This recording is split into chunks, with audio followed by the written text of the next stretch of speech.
Part 22. After a few days of hanging around the Star, Sunshine, and Integrity employment agencies, listening to people talk, I started thinking, hell, I could do this myself. So that's what I did. I rented a tiny counter in a plaza near Junin Insurance. The rent was cheap, just $400 a month, all in, no extra fees. I brought my old laptop, a notebook, and a pen, and just like that, I was in business. The main storefront was run by a woman named Sister Lan. She'd rented the whole unit and subleased a few small counters to others, one to a courier service, one to a tax preparer, and now one to me.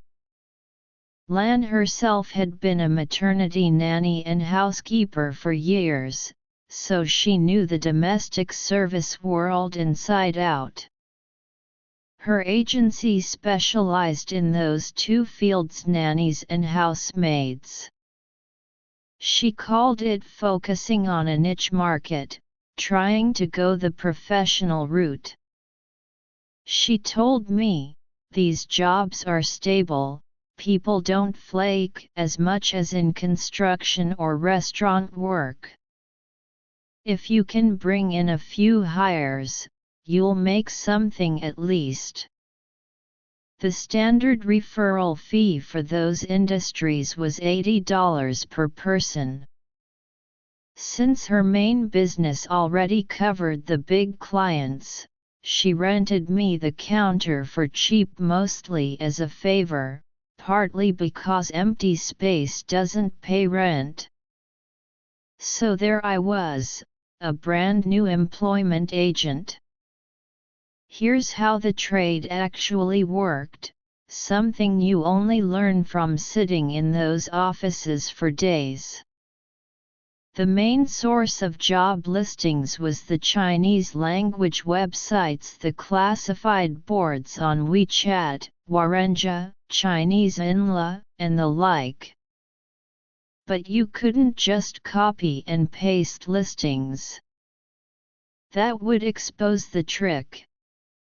Instead, you'd copy the info into a notebook by hand, name, phone number, position. Then when clients came in, you'd act like you knew the boss personally.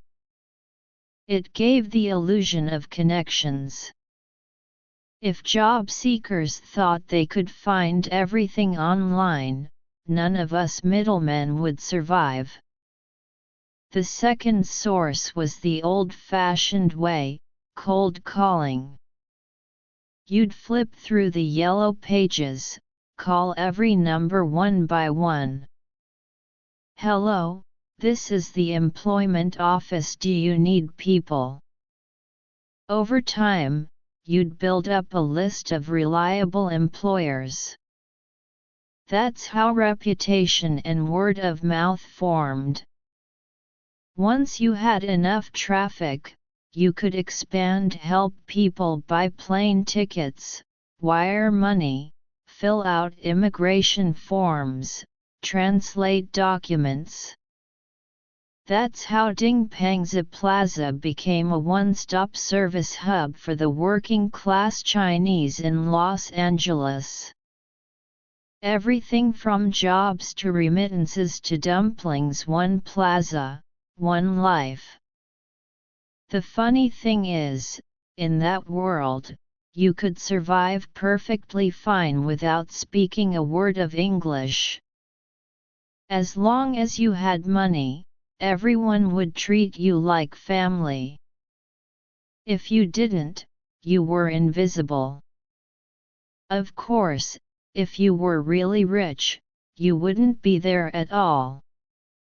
You'd be in Beverly Hills or Irvine, same logic, just higher prices. The service is better, but so are the scams. Following what I'd learned, I actually closed a few deals. Nothing major, 3, maybe 4 placements, but at $40 commission each, it added up. Not much money, but compared to hauling carpet and sanding cabinets, it felt like a dream job. For the first time since arriving in America, I wasn't just surviving with my hands, I was surviving with my wits.